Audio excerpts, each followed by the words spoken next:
नमस्कार, आप देख रहे हैं राजधानी लाइव और मैं हूं आपके साथ पल्लवी राजपूत। राजधानी लाइव में आज हम बात करेंगे देश की राजधानी मुंबई, राजधानी दिल्ली, राजधानी चंडीगढ़, राजधानी देहरादून, राजधानी भोपाल और राजधानी रायपुर की।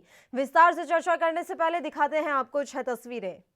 तो पहली तस्वीर देश की आर्थिक राजधानी कही जाने वाली राजधानी मुंबई से सुशांत सिंह राजपूत के मामले की पड़ताल में लगी नारकोटिक्स कंट्रोल ब्यूरो ने मुंबई और गोवा से 3 गिरफ्तारियां की हैं, जिसके बाद एक पूरा ड्रग रैकेट सामने आने की आशंका है। अब रुख करते हैं राजधानी दिल्ली का। चाइनीज ऐप्स के खिलाफ एक बार फिर से सरकार ने बड़ी कार्रवाई करते हुए लोकप्रिय गेम पबजी समेत कुल 118 चाइनीज ऐप्स पर बैन लगा दिया है। अब सवाल यह है कि क्या जिन लोगों के स्मार्टफोन में पहले से ही पबजी और अन्य ऐप्स इंस्टॉल्ड हैं वो काम करेंगे या नहीं। तीसरी तस्वीर राजधानी चंडीगढ़ से। पंजाब में कोरोना का कहर जारी है। पंजाब में आज कोरोना के 1514 नए पॉजिटिव केस सामने आए हैं। वहीं अब पंजाब में आज कोरोना से 106 लोगों की मौत की खबर भी सामने आ रही है। चौथी तस्वीर राजधानी देहरादून से। उत्तराखंड में भी कोरोना वायरस संक्रमण की रफ्तार लगातार तेज ही होती जा रही है। प्रदेश में कुल संक्रमितों की जो संख्या है वो 21,000 के पार पहुंच चुकी है। अब रुक करते हैं राजधानी भोपाल का। पूर्व राष्ट्रपति प्रणब मुखर्जी के निधन पर श्रद्धांजलि सभा आयोजित करना कांग्रेस के नेताओं को भारी पड़ गया। पुलिस ने सोशल डिस्टेंसिंग के उल्लंघन के आरोप में 34 कांग्रेसी नेताओं के खिलाफ एफआईआर दर्ज कर ली है। और अब छठी और आखिरी तस्वीर राजधानी रायपुर से। छत्तीसगढ़ में 5 महीने से खड़ी बसें बुधवार से अलग अलग रूटों पर रफ्तार के साथ फर्राटा भरती नजर आई। अभी 10 से 15% बसों का परिचालन शुरू हुआ है। इन तमाम खबरों पर आज हम विस्तार से चर्चा करेंगे।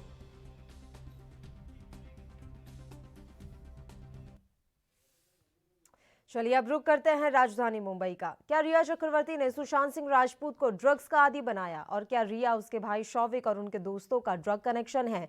ये वो बड़े सवाल है जिनका खुलासा सीबीआई करेगी। लेकिन सुशांत सिंह राजपूत के मामले की पड़ताल में लगी नारकोटिक्स कंट्रोल ब्यूरो ने मुंबई और गोवा से 3 गिरफ्तारियां की हैं, जिसके बाद एक पूरा ड्रग रैकेट सामने आने की आशंका है।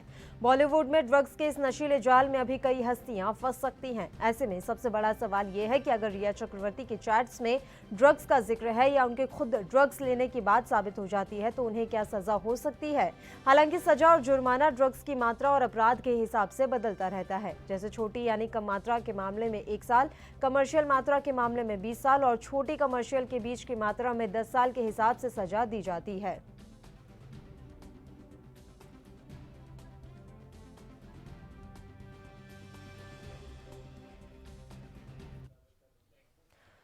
और इस खबर पर ज्यादा जानकारी के साथ मुंबई से हमारे संवाददाता सत्यप्रकाश सोनी इस समय लाइव जुड़े हुए हैं। सत्यप्रकाश, पूरी अपडेट हम आपसे चाहेंगे। क्या कुछ जानकारी मिल रही है एसएसआर केस को लेकर? जी देखिए, आज करीब 15 घंटे की पूछताछ के बाद रिया चक्रवर्ती के पिता इंद्रजीत चक्रवर्ती को दोबारा से सीबीआई ने तलब किया है। सीबीआई को जिस तरह से रिया चक्रवर्ती के पिता ने तमाम सवालों का जवाब दिया है, कहीं न कहीं विरोधाभास है। उसी दौरान जो है उनकी माता संध्या चक्रवर्ती से भी पूछताछ की गई है। हालांकि संध्या चक्रवर्ती से अलग पूछताछ की जा रही थी और उनके पिताजी से अलग पूछताछ की जा रही थी, तो दोनों के जवाबों में जो कभी कहीं न कहीं विरोधाभास है। इसलिए सीबीआई जो है लगातार तीसरे दिन इंद्रजीत चक्रवर्ती को बुलाई है।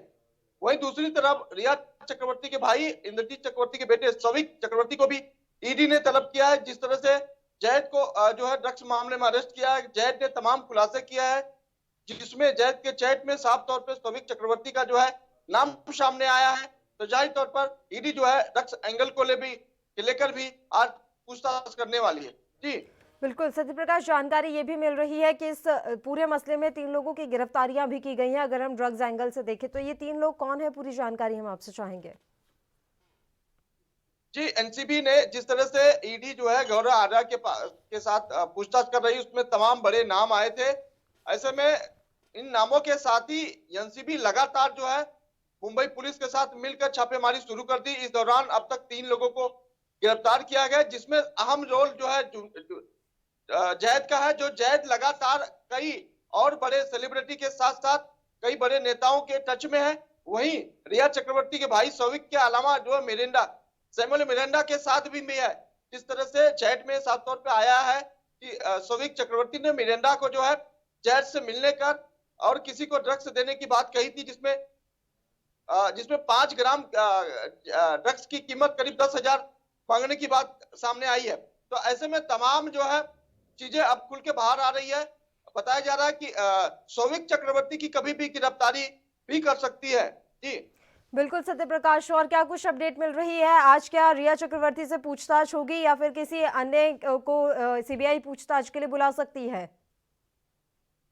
देखिए, इंद्रजीत चक्रवर्ती के अलावा जो है, अब ऐसा माना जा रहा है कि रिया चक्रवर्ती के जो दोस्तों की लिस्ट है, वो जिस तरह से चैट में मिला है, उनसे भी पूछताछ की जा रही है। हालांकि रिया चक्रवर्ती का आज कोई अपडेट नहीं नहीं आया है, लेकिन जाहिर तौर पे एक तरफ रिया चक्रवर्ती के पिताजी रहेंगे और दूसरी तरफ ईडी में जो है उनके भाई सौविक चक्रवर्ती से पूछताछ की जाएगी। और तमाम जो है एनसीबी अब लगातार मुंबई के उन बड़े बड़े होटलों में या उन बड़े बड़े स्थानों पे जहां पर पब चलता है या जहां पे बड़ी पार्टियां की जाती है, वहां पे नजर बनाई हुई है। जी बिल्कुल सत्य प्रकाश, जानकारी ये भी मिल रही है कि अभी तक की जांच में सीबीआई को हत्या का कोई पॉइंट नहीं मिला है या फिर हत्या की कोई मंशा नजर नहीं आ रही है। कितनी सच्चाई है इन तमाम दावों में? देखिए पल्लवी, सीबीआई के सूत्रों से कुछ जानकारी मिली है कि सीबीआई ने इस तौर पे कहा है कि अब तक की जांच में करीब 13-14 दिन की, आज 14वां दिन है कि जांच में अब तक सीबीआई के हाथ में सुशांत की हत्या को लेकर किसी तरह का एंगल नहीं मिला है। तो जाहिर तौर पर यही वजह है कि रिया चक्रवर्ती को पुनः नहीं बुलाया गया है।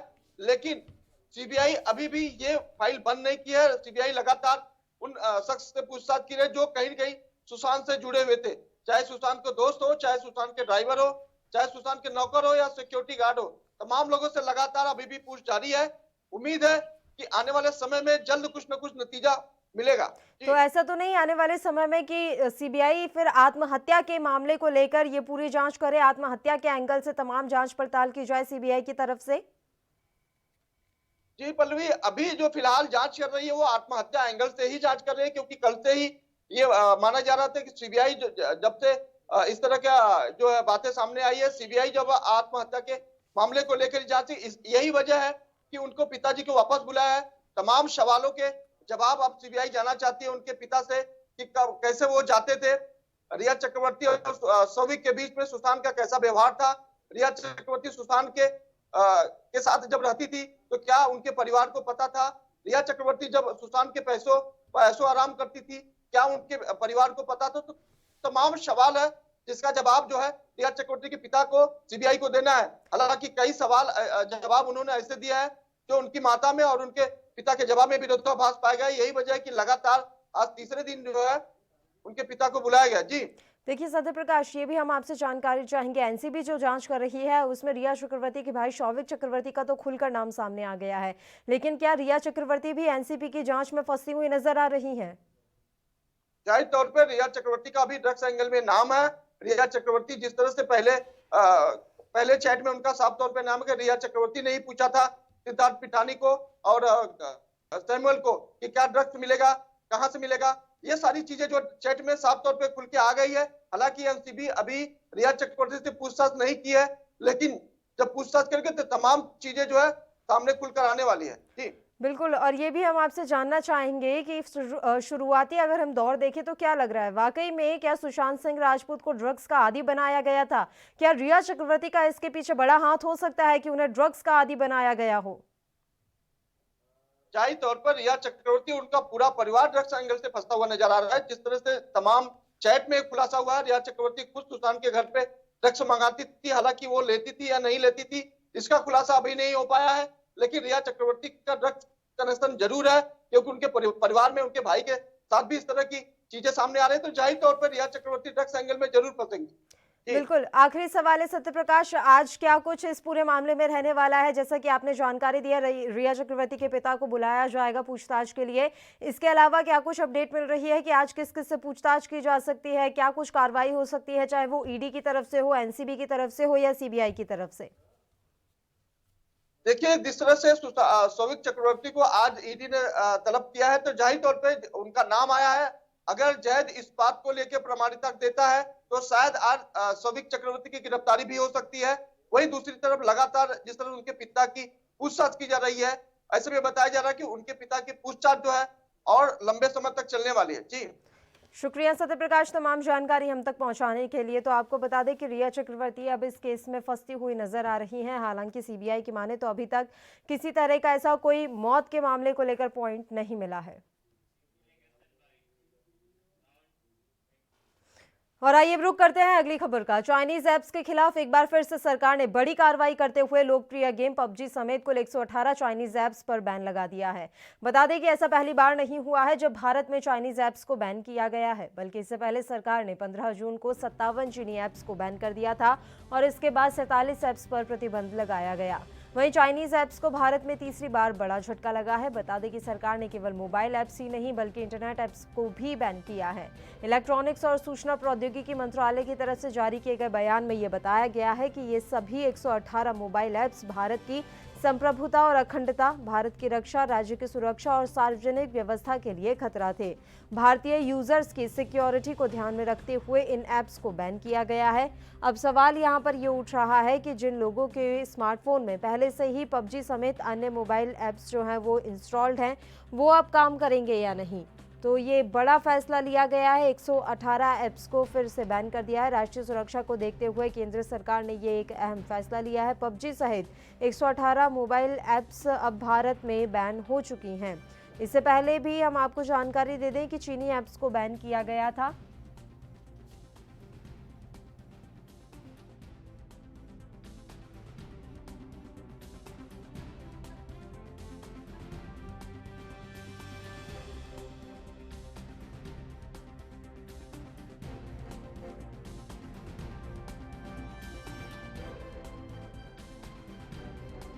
तो आपको बता दें कि पबजी सहित 118 जो ऐप्स हैं उन्हें बैन कर दिया है केंद्र की मोदी सरकार ने।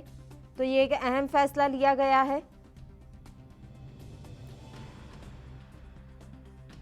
और ये कहा गया है कि राष्ट्रीय सुरक्षा को देखते हुए ये अहम फैसला लिया जा रहा है। पबजी सहित 118 मोबाइल ऐप्स अब भारत में बैन हो चुकी हैं और ये बताया जा रहा है कि केंद्र सरकार ने बड़ा फैसला लिया है। पबजी समेत 118 मोबाइल ऐप पर प्रतिबंध लगाने का फैसला किया गया है। इलेक्ट्रॉनिक्स और सूचना प्रौद्योगिकी मंत्रालय ने धारा 69(a) के तहत इन मोबाइल ऐप्स पर बैन लगाने का फैसला किया है। मंत्रालय ने कई शिकायतें मिलने के बाद बैन लगाने का यह फैसला किया।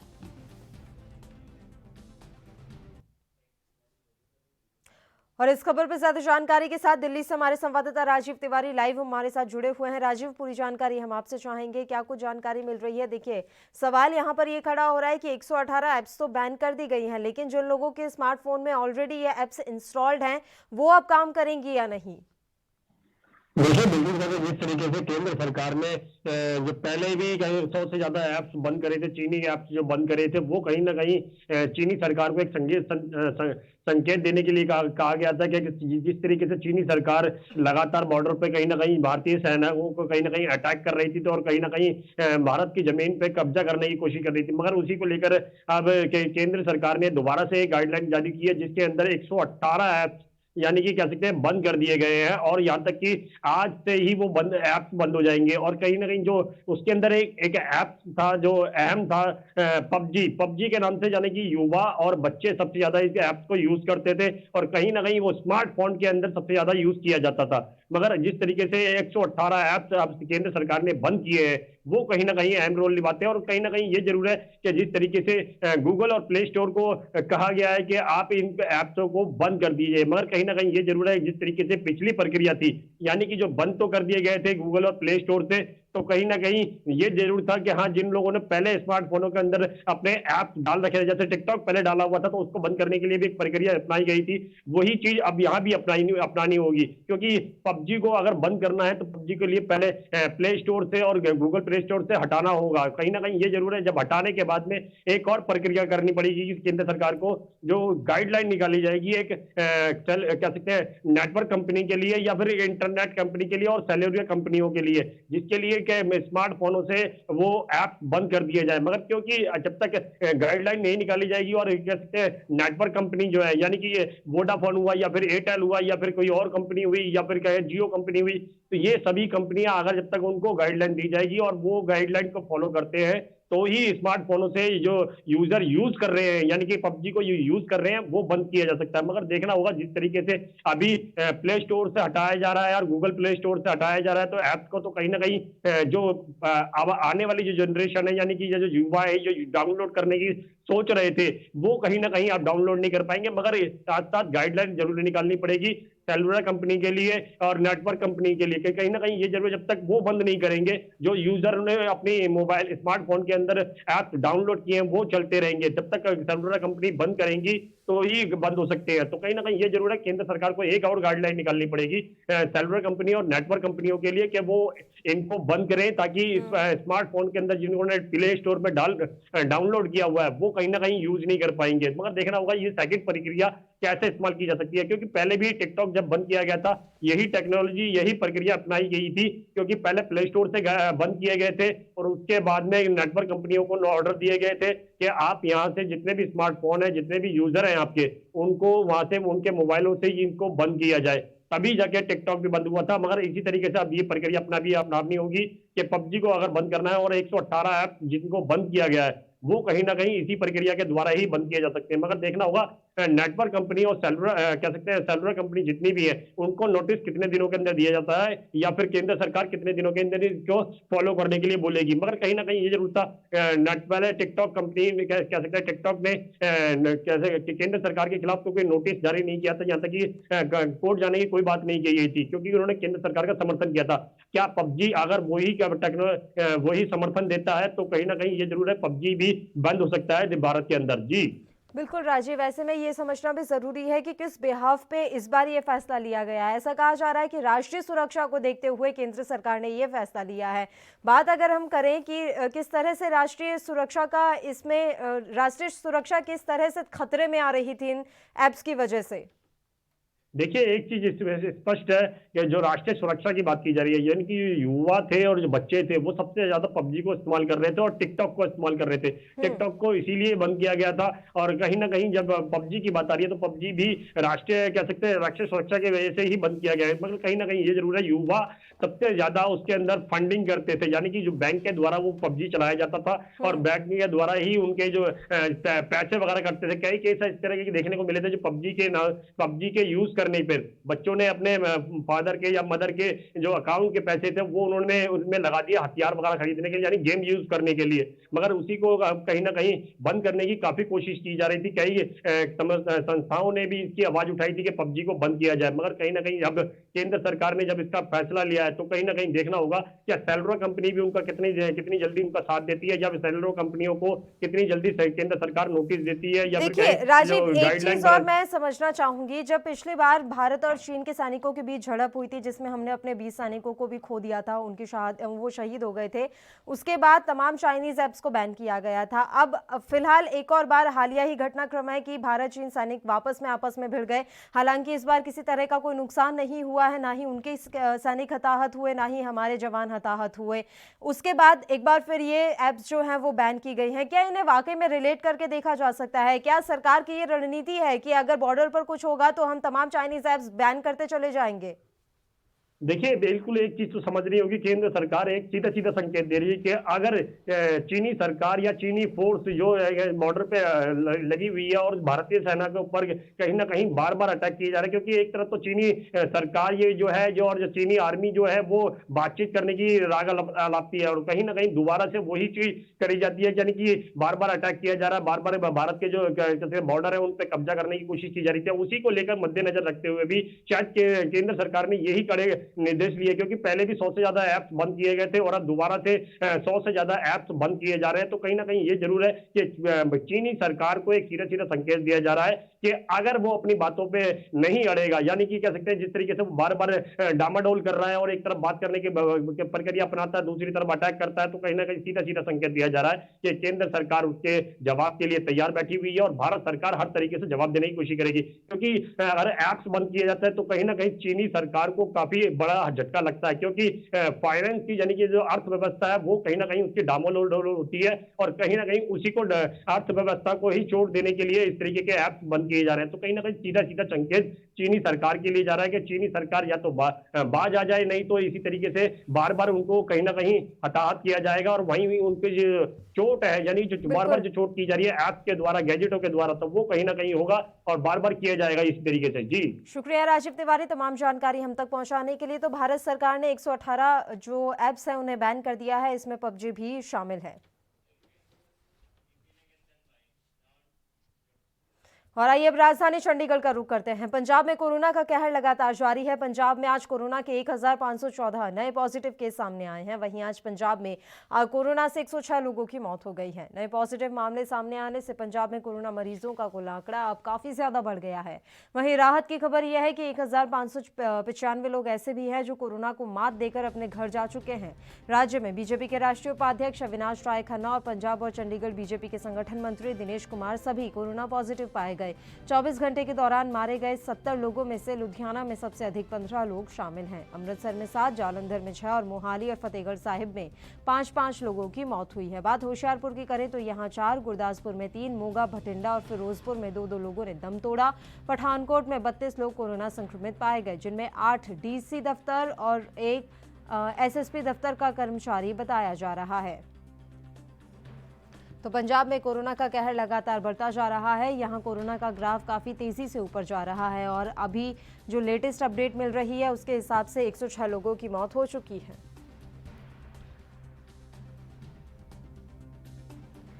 वहीं 1514 नए पॉजिटिव केस सामने आए हैं। ये पिछले 24 घंटे का आंकड़ा हम आप तक पहुंचा रहे हैं। पिछले 24 घंटे में जहां 106 लोगों की मौत हुई, वहीं 1500 से ज़्यादा कोरोना संक्रमित नए केस सामने आए हैं। और इस खबर पर ज्यादा जानकारी के साथ हमारे विशेष संवाददाता विनीत कपूर लाइव इस समय जुड़े हुए हैं। विनीत, पूरी जानकारी हम आपसे चाहेंगे। पंजाब में कोरोना को लेकर क्या कुछ स्थिति है? देखिए पल्लवी, सीधे तौर पर अगर पंजाब की बात करें तो पंजाब में स्थिति जो है वो कोरोना की सामान्य नज़र नहीं आ रही है, क्योंकि लगातार यहाँ पर कोरोना पॉजिटिव केसों की संख्या के अंदर तो इजाफा हो रहा है, साथ साथ कोरोना से मरने वालों की संख्या जो है वो भी बढ़ती हुई नज़र आ रही है। अगर कल रात तक के आंकड़ों की बात करें तो कल रात तक कोरोना से एक दिन में मरने वालों का आंकड़ा जो था वो 106 के आसपास पहुँच चुका था, यानी 106 लोगों की कोरोना से एक ही दिन में मौत हो चुकी थी। इसके अलावा अब तक कुल पंजाब में मौतों की बात करें तो 1618 मौतें कुल पंजाब में कोरोना की वजह से हो चुकी हैं। इसके अलावा अगर हम बात करें तो अभी भी 71 पेशेंट ऐसे हैं जो वेंटिलेटर सपोर्ट पर चल रहे हैं, यानी जिनकी क्रिटिकल कंडीशन है और इनको वेंटिलेटर सपोर्ट पर रखा हुआ है ताकि इनकी जान बचाई जा सके। इसके अलावा 440 ऐसे पेशेंट हैं जिनको ऑक्सीजन सपोर्ट दी हुई है, यानी उनको सांस लेने में दिक्कत हो रही थी जिस वजह से उनको ऑक्सीजन सपोर्ट दी गई है। और कुल अगर हम संक्रमित मामलों की बात करें तो कुल संक्रमित मामले जो हैं 15,629 इस वक्त विभिन्न अस्पतालों के बीच में अपना इलाज करवाते हुए नजर आ रहे हैं। और अब तक अगर पंजाब की बात करें तो पंजाब में अब तक तकरीबन 57,000 के आसपास लोग जो हैं कोरोना पॉजिटिव हो चुके हैं, जिसमें से तकरीबन 39,742 लोग जो हैं वो कहीं ना कहीं ठीक होकर अपने घरों को जा चुके हैं। तो ऐसे में जो अभी ये नया आंकड़ा निकलकर सामने आया है जिसमें एक दिन में तकरीबन 1500 से ज़्यादा लोग संक्रमित हुए, 106 से ज़्यादा मौतें हुई, इस मामले में अब सीधे तौर पर सरकार जो है वो और ज़्यादा संजीदा होती हुई नज़र आ रही है। और इन घटनाओं को देखते हुए खुद स्वास्थ्य मंत्री ने लोगों से अपील की है कि जिसको भी सिम्टम पाए जाते हैं, जिसको भी लगता है कि उसको तेज बुखार हो रहा है या खांसी हो रहे हैं, तो वो खुद अस्पताल में जाए, अपना कोविड टेस्ट करवाए ताकि समय रहते हुए उसका इलाज जो है वो शुरू किया जा सके और उसकी जान बचाई जा सके। जी बिल्कुल विनीत, हालांकि पंजाब सरकार तमाम प्रयास कर रही है। अनलॉक 4 को लेकर भी उन्होंने नई गाइडलाइन जारी की और फिलहाल तो कुछ राहत या छूट मिलती हुई पंजाब में नजर नहीं आ रही है। उसके बाद भी आंकड़े जो हैं वो लगातार तेजी से बढ़ते जा रहे हैं। विनीत, उसके पीछे क्या कारण माना जाए? क्या अब लोग लापरवाह हो गए हैं, वो इस बीमारी को उतनी गंभीरता से नहीं ले रहे? क्या एक बड़ा कारण ये माना जा सकता है? बिल्कुल पल्लवी, एक बड़ा कारण यही है कि लोग जो हैं वो कहीं ना कहीं लापरवाह से होते हुए नज़र आ रहे हैं, क्योंकि लगातार सरकारें अपील करती नज़र आ रही हैं, लगातार सरकारें हिदायतें देती हुई नज़र आ रही हैं कि आप सोशल डिस्टेंसिंग का पालन करें, आप भीड़ भाड़ वाले इलाकों में ना जाएं, आप समय पर कहीं ना कहीं घर पर जाएं और रात को जो कर्फ्यू है उसका ज़रूर पालन करते हुए नज़र आए। लेकिन इसका उलट पंजाब में असर देखने को मिल रहा है। इस वक्त हम जिस शहर के अंदर मौजूद हैं, जिस ज़िले के अंदर मौजूद हैं, मोहाली ज़िला, अगर यहाँ की बात करें तो यहाँ पर भी शाम को 7 बजे नाइट कर्फ्यू जो है वो शुरू हो जाता है। लेकिन 7 बजे नाइट कर्फ्यू जैसे हालात जो हैं वो देखने को नहीं मिलते। लोग सड़कों पर घूम रहे होते हैं। इसके अलावा दुकानें जो हैं वो खुली नज़र आती हैं। इसके अलावा अगर हम भीड़ भाड़ की बात करें तो कुछ एक एरियाज़ ऐसे हैं जहाँ पर भीड़ भाड़ भी देखने को मिलती है। सुबह की बात करें तो सुबह भी इसी तरह का माहौल जो है वो देखने को मिल रहा है, जो एक बड़ी चिंता का विषय बन रहा है कि किस तरह से केवल मोहाली शहर नहीं बल्कि पूरे पंजाब में जब इस तरह के हालात आते हैं तो फिर सरकार सरकार इसको किस तरह से कंट्रोल कर पाएगी, एक ये बड़ा सवाल बनता हुआ सरकार के लिए बना हुआ है, क्योंकि एक बड़ी चुनौती भी है कि किस तरह से कोरोना को कंट्रोल किया जाए। और जब तक लोगों का सपोर्ट सरकार को नहीं मिलेगा तब तक कोरोना कंट्रोल नहीं हो पाएगा, भले ही जितनी मर्जी स्ट्रिक्टनेस कर लें, भले ही जितनी मर्जी गाइडलाइंस जो है उनको फॉलो कर लिया जाए। जी बिल्कुल, और ये भी जानकारी हम आपसे चाहेंगे विनीत की टेस्टिंग को लेकर पंजाब में क्या कुछ स्थिति है, क्या लोग इतने जागरूक हैं कि वो खुद से जाकर टेस्ट करवा रहे हैं, और सरकार की तरफ से टेस्टिंग की क्षमता कितनी ज्यादा बढ़ाई जा रही है? देखिए, टेस्टिंग की क्षमता की बात करें तो इस वक्त पंजाब में प्रतिदिन जो है वो तकरीबन 30,000 से ज़्यादा लोगों के टेस्ट किए जा रहे हैं। रैपिड अगर टेस्टों की बात करें तो वो टेक्निक अलग से इस्तेमाल की जा रही है। इसके अलावा लोगों की भी बात करें तो हाँ, कुछ एक % लोग ऐसे ज़रूर हैं जिनको अगर सिम्टम पाए जाते हैं, यानी जिनको अगर बुखार होता है, खांसी होती है, जुकाम होता है, तो वो सीधे तौर पर स्वास्थ्य कर्मियों के साथ संपर्क करते हैं कि उनको इतने दिनों से बुखार हो रहा है और वो अपना कोविड टेस्ट करवाना चाहते हैं, जिसके बाद उनके कोविड टेस्ट होते हैं। भले ही अगर उनकी रिपोर्ट नेगेटिव आती है तो डॉक्टर उनको सलाह देते हैं कि आप 2 से 4 दिन अपने घर पर ही क्वारंटीन रहें ताकि आप बिल्कुल स्वस्थ होकर ही बाहर निकल सकें। इसके अलावा अगर हम लोगों की बात करें तो अभी भी जागरूक होने की ज़रूरत है और ज़्यादा लोगों को टेस्ट करवाने की ज़रूरत है, खास करके उन लोगों को जो कहीं ना कहीं कोरोना संक्रमितों के संपर्क में आए हैं, उनको टेस्ट करवाने की ज़रूरत है ताकि वो आगे संक्रमण को ना फैला सके और संक्रमण वहीं पर रुकता हुआ नजर आए। क्योंकि इस वक्त अगर हम बात करें कम्युनिटी स्प्रेडिंग जो है उसका खतरा जो है वो पंजाब में और ज़्यादा बढ़ता हुआ नजर आ रहा है, क्योंकि कई केस ऐसे निकलकर सामने आए जिसमें यही नहीं पता कि एक व्यक्ति को आखिर कोरोना कैसे हुआ, दूसरा व्यक्ति कौन था जिसके संपर्क में वो आया। तो ये एक बड़ा खतरा बनता हुआ नजर आ रहा है। इसी करके बार बार सरकारें जो है वो लोगों से अपील कर रही हैं कि खुद अपना टेस्ट करवाएं और लोगों को भी जागरूक करें कि अगर किसी को भी कहीं ना कहीं कोई भी कह सकते हैं जो सिम्टम पाए जाते हैं तो वो अपना कहीं ना कहीं टेस्ट करवाए ताकि उसकी रिपोर्ट जो है वो पता लग पाए कि आखिर ये कोरोना संक्रमित है या फिर नहीं, क्योंकि अगर वो संक्रमित है तो तुरंत उसका इलाज करवाया जा सके जिससे डेथ रेशियो जो है वो पंजाब में कम होती हुई नजर आए। जी शुक्रिया विनीत कपूर तमाम जानकारी हम तक पहुंचाने के लिए। तो पंजाब में कोरोना का जो ये ग्राफ है वो लगातार बढ़ता जा रहा है, हालांकि सरकार की तरफ से तमाम प्रयास किए जा रहे हैं। राजधानी लाइव में फिलहाल यहाँ एक छोटे से ब्रेक के लिए हम यहाँ रुक रहे हैं, आप कहीं मत जाइएगा, फौरन हाजिर होंगे।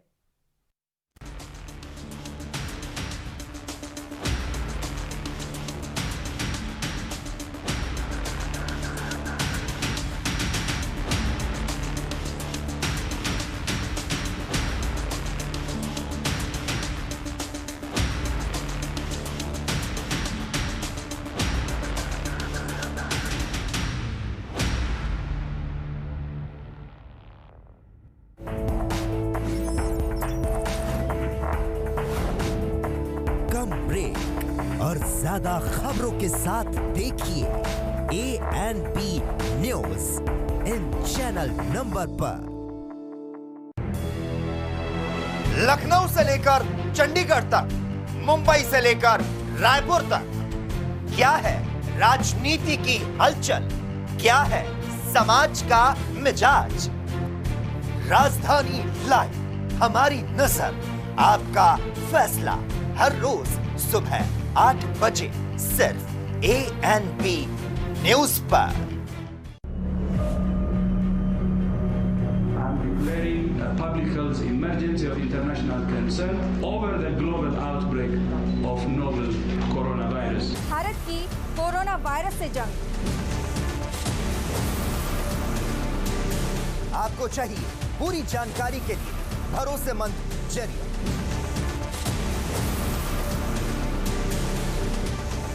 जानकारी जो अफवाहों पर ना हो, 24 घंटे 7 दिन लगातार, सिर्फ ANP न्यूज पर।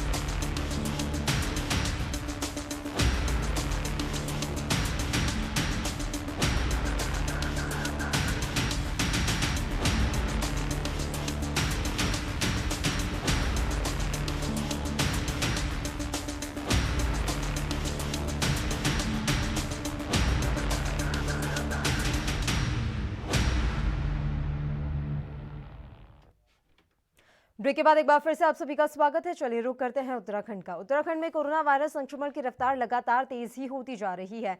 प्रदेश में रोजाना कोरोना संक्रमण की बड़ी संख्या में नए मामले आने का सिलसिला जारी है। प्रदेश में कोरोना संक्रमितों की कुल संख्या 21,000 के पार पहुंच गई है।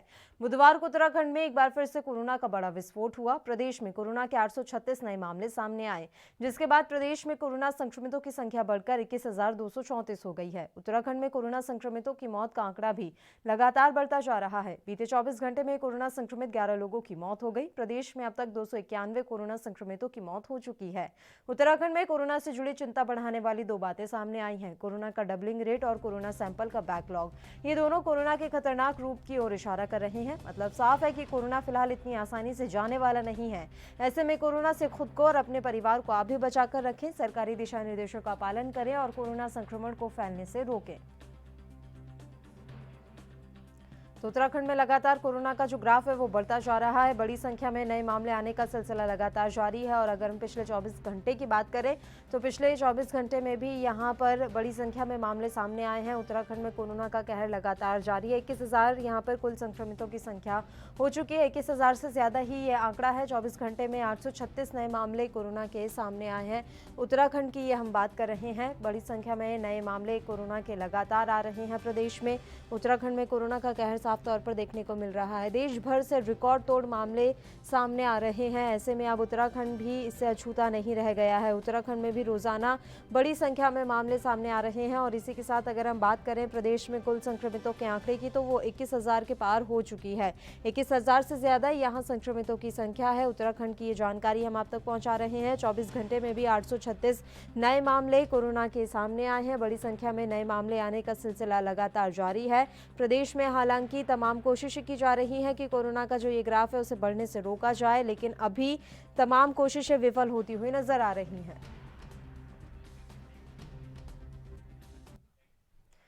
हमारे संवाददाता प्रतीक पाठक इस खबर पर ज्यादा जानकारी के साथ इस समय लाइव जुड़े हुए हैं। प्रतीक, पूरी जानकारी हम आपसे चाहेंगे। उत्तराखंड में कोरोना को लेकर क्या कुछ स्थिति है?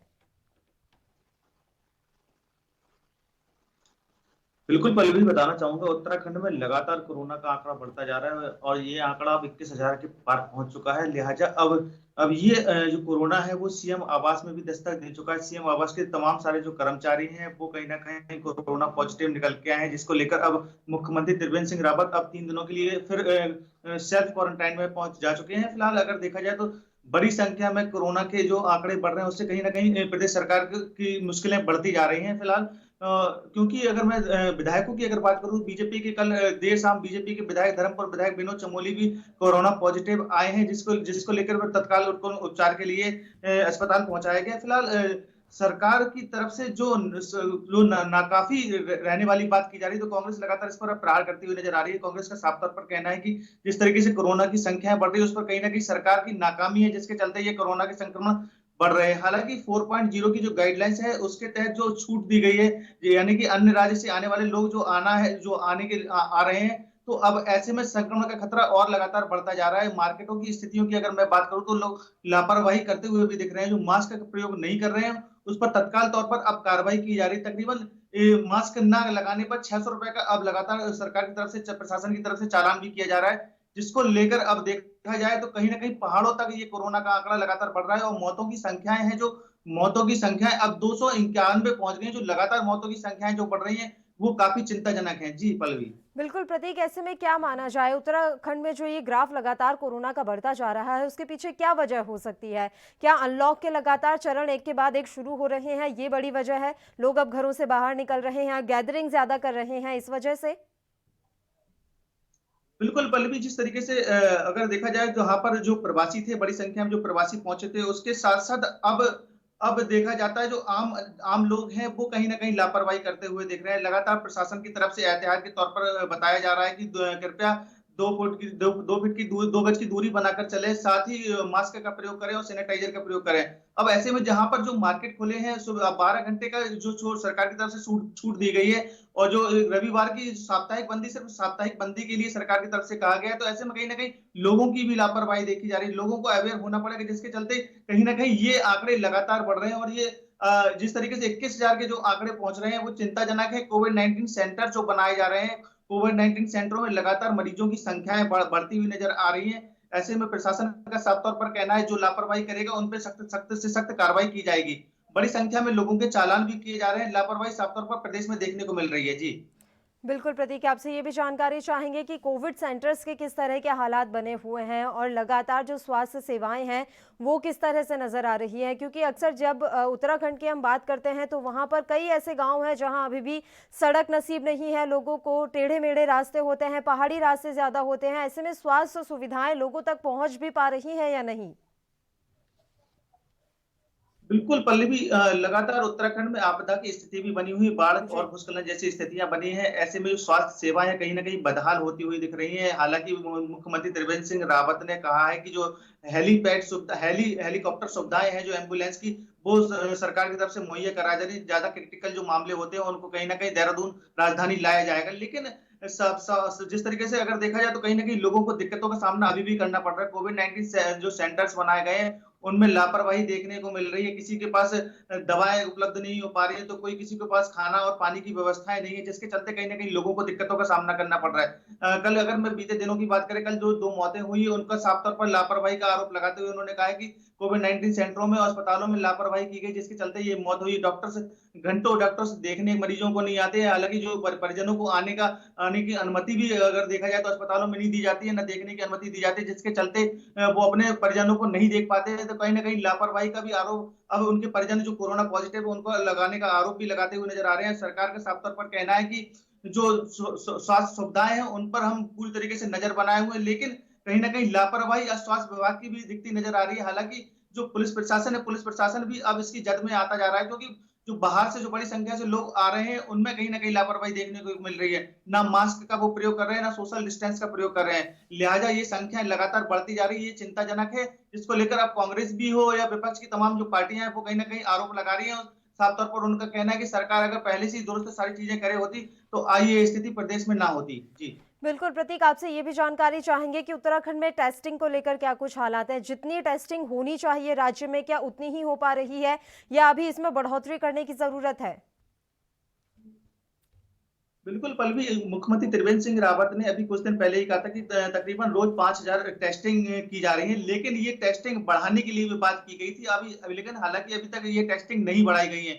हालांकि जो कोविड-19 की जो एंटीजन टेस्ट जो होते हैं वो लगातार किए जा रहे हैं। अभी बीते दिनों पहले जिसमें पत्रकारों के और तमाम सारे जो बीजेपी के पदाधिकारी उनका कोरोना टेस्ट निकला है, जिसमें अब पत्रकार भी इस कोरोना की जद में आए हैं। कल देर शाम 5 पत्रकारों का भी कोरोना पॉजिटिव निकल के आया है। तो समस्याएं लगातार बढ़ रही है। सरकार का ये कहना है कि अब ये टेस्टिंग 10,000 तक बढ़ा दी जाएगी, जिससे कि जो संख्या है वो कहीं ना कहीं आगे बढ़े और जो समस्याएं उत्पन्न हो रही है उनको कहीं ना कहीं समझा जा सके। जी बिल्कुल प्रतीक, और आखिरी सवाल आपसे यह है कि लगातार जिस तरह से ये आंकड़े बढ़ रहे हैं, सरकार के पास आगे के लिए क्या कुछ रणनीति है? किस तरह से इन आंकड़ों को बढ़ने से रोका जाएगा? क्या सीमाएं सील की जाएंगी या लॉकडाउन का रास्ता फिर से अपनाया जाएगा? किस तरह की रणनीति फिलहाल सरकार के पास नजर आ रही है? पल्लवी, 4.0 केंद्र सरकार की जो गाइडलाइंस थी उसका सरकार ने बखूबी पालन किया है और उसको ही फॉलो कर रहे हैं। राज्य से आने वाले जो बाहर राज्य से आने वाले लोग हैं, जो जिनकी सीमित संख्या बढ़ाई गई थी, जो 2000 की सीमित संख्या थी वो असीमित संख्या कर दी है। हालांकि जो पास है जो वेबसाइट है उस वेबसाइट पे ही पंजीकरण कराना होगा, जिसके साथ लोग अंदर आ सकते हैं। फिलहाल राहत की खबर ये है कि जिस तरीके से जो दुकानों का समय था, दुकानों का समय 12 घंटे का कर दिया गया है। जो साप्ताहिक बंदी सिर्फ साप्ताहिक बंदी रहेगी और उसके अलावा कोई अभी लॉकडाउन की प्रक्रिया सरकार की तरफ से कोई लागू नहीं की गई है। आगे क्या कुछ स्थितियां बनती हैं, क्योंकि कल एक कैबिनेट की बैठक भी होनी थी, लेकिन मुख्यमंत्री के जो सिक्योरिटी गार्ड हैं और ड्राइवर्स और तमाम सारे जो कर्मचारी हैं, जिसके चलते अब वो खुद सेल्फ क्वारंटाइन में चले गए और कैबिनेट की बैठक को रद्द कर दिया कि आगे की कैबिनेट की जो बैठक होगी उसमें क्या कुछ रणनीति बनने वाली है। क्योंकि प्रदेश में लगातार कोरोना के अगर आंकड़े बढ़ रहे हैं तो ये काफी चिंताजनक बात है। ऐसे में सरकार क्या कुछ रणनीति अपनाती है, अब आगे देखना इसमें होगा। जी बिल्कुल, बहुत बहुत शुक्रिया प्रतीक तमाम जानकारी हम तक पहुंचाने के लिए। तो उत्तराखंड में लगातार कोरोना के जो मामले हैं वो बढ़ते जा रहे हैं। उत्तराखंड में कोरोना का कहर अब साफ तौर पर देखने को मिल रहा है और त्रिवेंद्र सिंह रावत खुद होम आइसोलेशन में इस समय है। उत्तराखंड में कोरोना का कहर, पिछले 24 घंटे में 836 नए मामले सामने आए हैं। चलिए अगली खबर का रुख करते हैं। पूर्व राष्ट्रपति प्रणब मुखर्जी के निधन पर श्रद्धांजलि सभा आयोजित करना कांग्रेस के नेताओं को भारी पड़ गया। जी हां, मध्य प्रदेश के सांवेर में कांग्रेस नेताओं ने श्रद्धांजलि सभा के नाम पर अच्छी खासी रैली जैसा आयोजन कर डाला। इसका वीडियो वायरल होने के बाद पुलिस ने सोशल डिस्टेंसिंग के उल्लंघन के आरोप में 34 कांग्रेसी नेताओं के खिलाफ FIR दर्ज कर ली है। पूर्व राष्ट्रपति के निधन के चलते मध्य प्रदेश में 7 दिनों के लिए राजकीय शोक घोषित किया गया। सांवेर विधानसभा क्षेत्र में कांग्रेस के कार्यक्रम में 2000 से ज्यादा लोग शामिल हुए। प्रेमचंद गुड्डू द्वारा आयोजित कार्यक्रम में इंदौर संभाग के सभी बड़े कांग्रेसी नेता भी शामिल हुए। इनमें पूर्व मंत्री जीतू पटवारी, पूर्व सांसद सज्जन सिंह वर्मा, विधायक संजय शुक्ला सहित इंदौर कांग्रेस अध्यक्ष विनय बाकलीवाल और सागर विधानसभा क्षेत्र के सैकड़ों पार्टी कार्यकर्ता भी शामिल थे। पुलिस ने कार्यक्रम के वायरल वीडियो के आधार पर 34 नेताओं के खिलाफ फिलहाल मामला दर्ज कर लिया है। रोचक तथ्य ये है कि 22 से 25 अगस्त तक ग्वालियर में बीजेपी के सदस्यता ग्रहण कार्यक्रम में इससे भी कहीं ज्यादा भीड़ जुटी थी। कार्यक्रम में सीएम शिवराज सिंह चौहान और सांसद ज्योतिरादित्य सिंधिया सहित प्रदेश कैबिनेट के कई मंत्री और वरिष्ठ नेता शामिल हुए थे।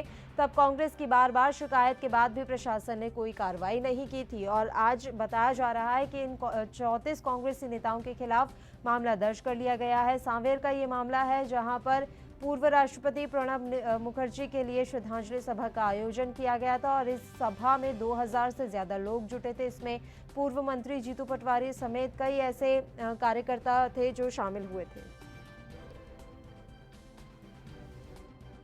कल लॉकडाउन के नियमों का पालन न करते हुए अनधिकृत रूप से कुछ रैली निकाली गई थी कुछ लोगों द्वारा। इस पर हमने 34 लोगों के खिलाफ नामजद FIR की है और करीब 25 से लेकर 35 लोग उसमें वीडियो में रिकॉर्डिंग में और पहचान आए हैं। उनके खिलाफ धारा 188, 270 और 269 IPC के तहत प्रकरण पंजीबद्ध किया है। सर कुछ एक दो नाम बता सकते हैं जो यहाँ के आयोजक थे श्याम सोनी और एक रफीक लाला है और इसके अलावा इनका लड़का है विजय। इन लोगों के खिलाफ नामजद हुए जो आयोजक थे विक्रम चौधरी वगैरह। और इस खबर पर ज्यादा जानकारी के साथ हमारे संवाददाता गणेश इस समय लाइव जुड़े हुए हैं। गणेश, पूरी जानकारी हम आपसे चाहेंगे। सांवेर में ये कार्यक्रम आयोजित किया गया, श्रद्धांजलि सभा आयोजित की गई, लेकिन देखते ही देखते इस सभा ने रैली का रूप ले लिया। क्या कुछ जानकारी है, आखिर क्यों ये सभा आयोजित की गई थी और क्या इसके लिए पहले से इजाजत ली गई थी? तमाम जानकारी आपसे चाहेंगे। जी देखिए, मैं बिल्कुल आपको बताना चाहूंगा कि मध्य प्रदेश में अब उपचुनाव होने हैं। ऐसे में उपचुनाव होने नेता जो है कोविड-19 के लगातार जो है रूल और नियम जो है उनका उल्लंघन कर रहे हैं। अगर हम मध्य प्रदेश के इंदौर के सांवेर विधानसभा की बात करें तो सांवेर विधानसभा मध्य प्रदेश की सबसे अहम सीट है, जहां पर दोनों ही भाजपा और कांग्रेस दोनों ही इस सीट पर जीत के लिए हर प्रयास संभव कर रही है। हम मध्य प्रदेश के इंदौर के सांवेर की बात करें, कल की घटना है जहां पर प्रणब मुखर्जी के श्रद्धांजलि स्वरूप उनकी निधन पर जहां मध्य प्रदेश में 7 दिन का राजकीय शोक मनाया जा रहा है। ऐसे अवसर पर कांग्रेसी नेताओं ने शोक अवसर को व्यक्त करने के लिए वहां पर लोगों को इकट्ठा किया था। साथ ही हम बता दें मध्य प्रदेश के सांवेर विधानसभा से जो कैंडिडेट है प्रेमचंद गुड्डू, उन्होंने अपने ऑफिस का इनॉग्रेशन भी किया था, जिसके लिए इतनी ज्यादा भीड़ इकट्ठी हुई थी। जिसके बाद लगातार यहाँ पर कोविड-19 के सारे रूल और नियम की धज्जियां उड़ाते हुए करीब 2000 लोग यहाँ पर भीड़ इकट्ठा हुए और सबसे बड़ी बात देखने को ये मिली कि सोशल डिस्टेंसिंग का पूरी तरह से उल्लंघन, साथ ही किसी व्यक्ति के चेहरे पे फेस पे मास्क भी नजर नहीं आया। तो लगातार इस तरह से जो उल्लंघन है वो कहीं ना कहीं आम जनता के साथ तो अगर करती ही है, साथ ही साथ नेता भी कहीं ना कहीं इसका लगातार उल्लंघन करते नजर आते हैं। जी देखिए गणेश, लेकिन बात यहाँ पर यह है कि कुछ दिन पहले ही जब बीजेपी की तरफ से ऐसा ही कार्यक्रम आयोजित किया गया था तो उसमें और भी बड़ी संख्या में लोग शामिल हुए थे। बीजेपी कार्यकर्ताओं का वहां जमावड़ा था। उस मसले पर कोई कार्रवाई नहीं की गई, जबकि कांग्रेस ने बार बार शिकायतें दर्ज करवाई थी। तो फिर कांग्रेस जब इस तरह के कार्यक्रम करती है तो इतनी त्वरित कार्रवाई कैसे हो जाती है? देखिए, स्वाभाविक सी बात है, मध्य प्रदेश में वर्तमान में भाजपा की सरकार है और मध्य प्रदेश के मुखिया शिवराज सिंह चौहान है और कांग्रेस अभी अपोज में है। तो निश्चित तौर पर सीधी सी बात है, जिस पार्टी की सरकार है उसी का प्रशासनिक अधिकारी उसी की ज्यादातर सुनते हैं। और ये पहला दफा नहीं है जब कांग्रेसी कार्यकर्ताओं के खिलाफ FIR हुई। पूर्व में भी इससे पहले जीतू पटवारी और तमाम संजय शुक्ला जो भी विधायक और पूर्व मंत्री रहे हैं वो इंदौर के राजवाड़ा पर मौन अनशन और धरना दिया था। उस दरमियान भी यहाँ पर FIR इन लोगों के खिलाफ हुई थी और अभी हाल फिलहाल में फिर से हुई है। बिल्कुल, और ऐसे में अब संक्रमण का खतरा भी बढ़ता हुआ नजर आ रहा है। जयपुर की अगर हम बात करें, वहां पर भी कांग्रेसियों ने प्रदर्शन किया था। प्रताप सिंह खाचरियावास उसमें कोरोना संक्रमित पाए गए थे। उसके बाद तमाम नेताओं और कार्यकर्ताओं को होम आइसोलेशन में जाना पड़ा। बात अगर हम यहाँ करें तो अभी सांवेर में भी कुछ ऐसी ही स्थिति बनती हुई नजर आ रही है। यूपी की अगर हम बात कर लें तो सपा कार्यकर्ताओं ने प्रदर्शन किया, वहां पर भी तमाम जो है सपा कार्यकर्ता कोरोना संक्रमित हो गए। अगर सांवेर के इस कार्यक्रम में कोई एक भी कोरोना संक्रमित हुआ तो कितनी बड़ी मुसीबत खड़ी हो सकती है गणेश? जी, मैं सबसे पहले तो आपको बता दूं कि जो प्रेमचंद गुड्डू हैं, सांवेर विधानसभा के कैंडिडेट हैं कांग्रेस की तरफ से, वो खुद ही कुछ दिन पूर्व कोरोना पॉजिटिव थे। तो निश्चित तौर पर अगर वो कोरोना पॉजिटिव थे तो वो भी पहले चुनावी सभाओं में और चुनावी रैलियों में लगातार उनका जो है वहां पर जाना आना रहा है। तो निश्चित तौर पर कई लोग पहले भी संक्रमित हुए होंगे और करीब 2000 और उनसे ज्यादा लोगों की भीड़ इकट्ठी हुई। तो निश्चित तौर पर अभी यह बताना तय नहीं हो पाता कि किस व्यक्ति को कोरोना है, पर निश्चित तौर पर एक व्यक्ति से दूसरे व्यक्ति में संक्रमण का दौर जो है वो बढ़ जाता है तेजी से, और इस तरह इतनी भीड़ इकट्ठी होना निश्चित तौर पर इससे कई लोगों को कोरोना का खतरा जो है मंडराता है सामने। क्या माना जाए गणेश, आखिर लोग इतने लापरवाह क्यों हो रहे हैं? क्या वो इस बीमारी की गंभीरता को नहीं समझ रहे? आम आदमी तो छोड़िए, नेता कार्यकर्ता जो एक जनप्रतिनिधि भी होते हैं, लोग उन्हें ही फॉलो करते हैं। जब वो इस तरह की हरकतें करते हैं तो आम जनता से क्या उम्मीद की जा सकती है कि वो आखिर कैसे इस महामारी की गंभीरता को समझेंगे?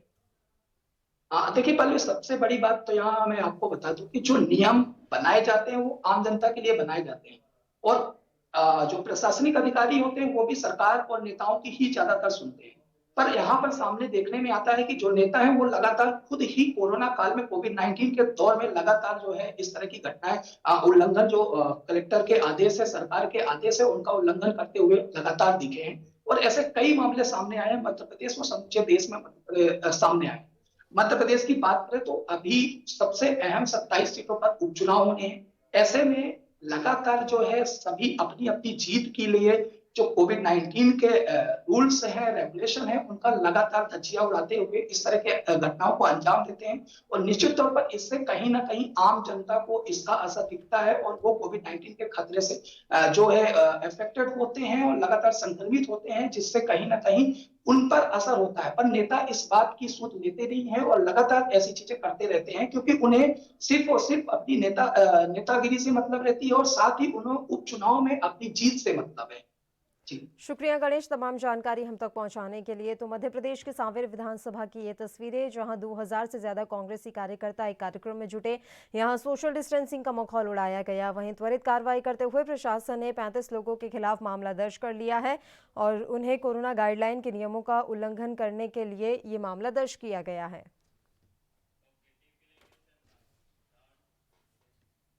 और चलिए अब रुक करते हैं छत्तीसगढ़ का। छत्तीसगढ़ में 5 महीने से खड़ी बसें बुधवार से अलग अलग रूटों पर रफ्तार के साथ फर्राटा भरती नजर आई। अभी 10 से 15% बसों का परिचालन शुरू हुआ है। छत्तीसगढ़ बस एसोसिएशन के मालिकों की कांकेर रोडवेज एसोसिएशन के दफ्तर में हुई बैठक में यह निर्णय लिया गया। बस ट्रांसपोर्ट के सबसे बड़े केंद्र रायपुर समेत प्रदेश में सवारियों की संभावना वाले अधिकांश रास्तों पर बुधवार को फिर से बसें चली। बस ऑपरेटर्स ने टैक्स माफ होने के बाद बसें शुरू करने का फैसला किया है। हालांकि माना जा रहा है कि बसें अधिकांश है उन मार्गों पर चलेंगी जहां सवारी मिलने की उम्मीद हो, इसलिए यह सेवा लगभग 1/4 बसों के साथ शुरू हुई है। कोरोना लॉकडाउन के कारण मार्च से बंद बस सेवा एक बार पहले भी शुरू हुई थी, लेकिन यात्री नहीं मिलने के कारण बसें खड़ी कर दी गई थी। सोमवार को बस ऑपरेटर्स ने परिवहन मंत्री मोहम्मद अकबर से मिलने के बाद टैक्स माफ करने के लिए धन्यवाद दिया और बस चालू करने में सहमति जताई। मंगलवार को बस मालिकों ने फिर बैठक की और उस बैठक में निर्णय लिया कि पहले दिन 20 से 25% बसों के साथ ही प्रमुख जो रूट हैं उन पर गाड़ियां ये चलाई जाएंगी और जैसे जैसे अगर सवारियां बढ़ती हैं तो उसके बाद बसों की संख्या भी बढ़ा दी जाएगी। तो रायपुर का ये मामला है जो हम आप तक पहुंचा रहे हैं। बसों के पहिए 5 माह बाद आज से एक बार फिर से घूमेंगे। अभी 10 से 15% बसें ही चल पाएंगी। आपको बता दें कि प्रमुख रूट पर ही इन बसों को चलाया जाना है। सफ़र अब अनलॉक होता हुआ नजर आ रहा है। अभी सिर्फ प्रमुख रूट्स पर बस चलेंगी। कोरोना की वजह से बसों का संचालन बंद कर दिया गया था, अब एक बार फिर बसों का संचालन शुरू किया गया है। हालांकि अभी बहुत ही कम संख्या में बसें चलाई जाएंगी क्योंकि सवारियां नहीं मिल पा रही हैं। बीच में भी बसों का संचालन एक बार फिर से शुरू किया गया था, लेकिन सवारियां ना मिलने की वजह से नुकसान हो रहा था और इसी कारण बसों के पहिए जो थे वो थम गए थे। अब एक बार फिर से ये पहिए शुरू हो रहे हैं। बस जो हैं अब वो फर्राटा भरती हुई नजर आएंगी, लेकिन अभी कुछ प्रमुख रूटों पर ही ये बसें चलाई जाएंगी। इसके अलावा बहुत ही कम संख्या में बसों का संचालन अभी शुरुआती दौर में किया जाएगा। अगर लोगों की संख्या बढ़ती है, यात्रियों की संख्या बढ़ती है, तो इन बसों का संचालन और बढ़ाया जाएगा, बसों की संख्या और ज़्यादा बढ़ाई जाएगी।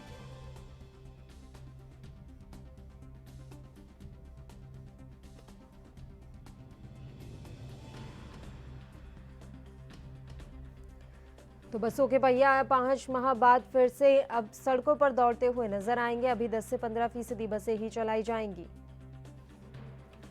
सफर अब अनलॉक होता हुआ नजर आ रहा है। रायपुर की ये बात हम कर रहे हैं। रायपुर में बसों का संचालन एक बार फिर से शुरू होना है। रायपुर में बसों का संचालन एक बार फिर से शुरू होना है, लेकिन अभी शुरुआती दौर में 10 से 15% ही बसें चलाई जाएंगी। सवारियों की संख्या के हिसाब से बसों का संचालन किया जाएगा। बीच में आपको बता दें कि बसों का संचालन शुरू किया गया था, लेकिन बसें नहीं थी, यात्री नहीं थे, तो इसलिए बसें फिर से बंद हो गई थी। हालांकि पहले दिन कम यात्री ही पहुंचे। रायपुर से प्रदेश भर के लिए बसों का संचालन शुरू हो गया है। पंडरी स्थित बस स्टैंड से पहले जगदलपुर और बिलासपुर के लिए बसें रवाना हुई। तमाम बसें अभी मुख्य मार्गों पर चलाई जा रही हैं, लेकिन ये हम आपको जानकारी दे दें कि अभी बसों की संख्या जो कम है, एक घंटे के अंतराल में बसों का संचालन किया जा रहा है। पहले दिन यात्री भी कम पहुंचे। यात्रियों को बस में चढ़ने से पहले और उतरने के बाद सैनिटाइज किया जा रहा है। गाड़ियों में हर यात्री के लिए मास्क पहनना फिलहाल अनिवार्य कर दिया गया है। जिन यात्रियों के पास मास्क नहीं है, उनको बस ऑपरेटरों द्वारा मास्क मुहैया कराया जा रहा है। इसके साथ ही कंडक्टर को भी सैनिटाइज दिया गया है, ताकि सैनिटाइजर दिया गया है ताकि यात्रियों के बस में सवार होने से पहले उन्हें सैनिटाइज किया जा सके। बता दें कि कोरोना संक्रमण के चलते 19 मार्च से प्रदेश में बसों का संचालन बंद कर दिया गया था। शासन ने अनलॉक में बस संचालन का आदेश जारी किया था। हमारे संवाददाता राजशेखर इस खबर पर ज्यादा जानकारी के साथ इस समय लाइव जुड़े हुए हैं। राजशेखर, पूरी जानकारी हम आपसे चाहेंगे। बसों का संचालन एक बार फिर से शुरू किया गया है। हाँ मैडम, ये कल से यहाँ से बसों का आवागमन चालू हुआ है। इंटरस्टेट बस चालू किए हैं, बट देखा जा रहा है कि पहले दिन ही 20% से ऑलमोस्ट कम लोग ही आ पाए हैं और बस मालिक इसके कारण थोड़े से परेशान तो हैं, बट उनको उम्मीद है कि आने वाले दिनों में और पैसेंजर बढ़ सकते हैं। बिल्कुल, और इसके लिए किस तरह से क्या कुछ व्यवस्थाएं की गई हैं राजशेखर, ये भी हम आपसे जानना चाहेंगे। बसों का संचालन अगर शुरू किया गया है तो व्यवस्थाएं क्या की गई हैं, सैनिटाइज को लेकर, मास्क को लेकर नियम क्या कुछ बनाए गए हैं, तमाम जानकारी। हाँ पल्लवी जी, ये अभी गवर्नमेंट के जो नियम है बहुत सख्त हो चुके हैं। तो जो भी बस में चढ़ेंगे पहले कंडक्टर को सैनिटाइज करना पड़ेगा अपने आप को। उसके बाद में जो पैसेंजर चढ़ेंगे, अगर वो मास्क अपने साथ नहीं लेके आए होंगे तो उनको प्रोवाइड किया जाएगा। बस ड्राइवर या कंडक्टर उनको अपनी तरफ से देंगे।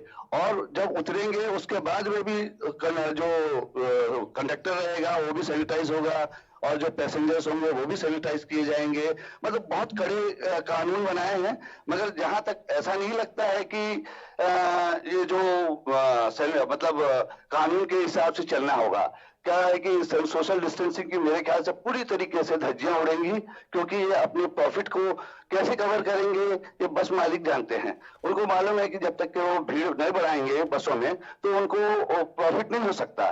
इसलिए वो सोशल डिस्टेंसिंग के तो पूरी तरीके से ही धज्जियां उड़ने वाली हैं। बिल्कुल, और ये भी जानकारी चाहेंगे कि अभी सभी रूटों पर ये बसें शुरू कर दी गई हैं या फिर प्रमुख मार्गों के लिए ही अभी बस सेवा का संचालन किया जा रहा है? नहीं, देखिए पल्लवी जी, बस्तर के लिए ऑलमोस्ट सभी बसें चालू हुई हैं। बिलासपुर, रायगढ़, कोरबा, मतलब इंटरस्टेट बसें पूरी चालू हो चुकी है। बट आपको एक बात बता दूं कि पहले जो 10 मिनट 15 मिनट में जो बसें जाती थी वो अभी 1-1 घंटा लेट हो गया है। उसके बाद में भी सवारियां उनको पूरी नहीं मिल रही हैं। उसके कारण ही ये आंदोलन चल रहा था। और अभी भी जहां तक सरकार ने उनको सिर्फ आश्वासन दिया है कि उनकी मांगों को पूरा किया जाएगा, मगर पूरा अभी तक किया नहीं गया है। ये अभी तक की खबर है सर। बिल्कुल, और ये भी आपसे हम जानकारी चाहेंगे राजशेखर की बसों का संचालन तो किया जा रहा है, लेकिन मिनिमम और मैक्सिमम कितनी सवारियां बस में बिठाई जा सकती हैं? देखिए, वैसे तो बस की जो बैठक क्षमता है वो 70 के आसपास होती है, 60 से 70 पैसेंजर होते हैं। मगर गवर्नमेंट का जो नियम है उसमें 50%, मतलब 30 से आसपास ही होना चाहिए और उससे ज्यादा नहीं होना चाहिए। अगर वो बस मालिक 30 के आसपास अगर पैसेंजर लेके चलते हैं तो उनको कॉस्टिंग बहुत ज्यादा हो जाएगी, उनको नुकसान हो सकता है। तो मेरा जो ख्याल है या मानना है कि सोशल डिस्टेंसिंग का पूरी धज्जियां उड़ेगी, क्योंकि बस मालिक अपना नुकसान तो करेंगे नहीं और पैसेंजर्स को जाना है तो उनको तो लेके जाना ही पड़ेगा, क्योंकि इतनी बसें भी नहीं चलती हैं कि आपको एक और बात बता दूं पल्लवी जी कि छत्तीसगढ़ ही मेरे ख्याल से ऐसा राज्य है जहां पर सरकारी राज्य परिवहन नहीं है। यहाँ पूरा का पूरा प्राइवेटाइज है और वो पूरा माफिया टाइप का एक गैंग चलता है जो पूरे के पूरे सरकार को भी मेरे कंट्रोल करती है। ठीक है, तो वो जो है बहुत ही दिक्कत वाला काम है। आज भी जो चालू हुआ है वो पूरे का पूरा इन माफियाओं के प्रेशर से ही चालू करना पड़ा है सरकार को, जबकि आसपास के जितने भी गांव हैं या सवारियां भी कम है, जैसा कि जानकारी भी मिल रही है कि पहले दिन भी काफी कम ही सवारियां आई हैं। बहुत बहुत शुक्रिया राजशेखर, तमाम जानकारी आपने हम तक पहुंचाई। तो रायपुर में एक बार फिर से बस सेवा शुरू कर दी गई है, हालांकि अभी कुछ प्रमुख मार्गों के लिए ही बस सेवा शुरू की गई है। इसके अलावा 10 से 15% ही बसें चलेंगी और तमाम कोरोना गाइडलाइन का पालन यात्रियों को करना होगा। इस बुलेटिन में फिलहाल के लिए इतना ही। मुझे दीजिए इजाजत। देश प्रदेश के तमाम ताज़ा खबरों के लिए आप बने रहिए हमारे साथ। नमस्कार।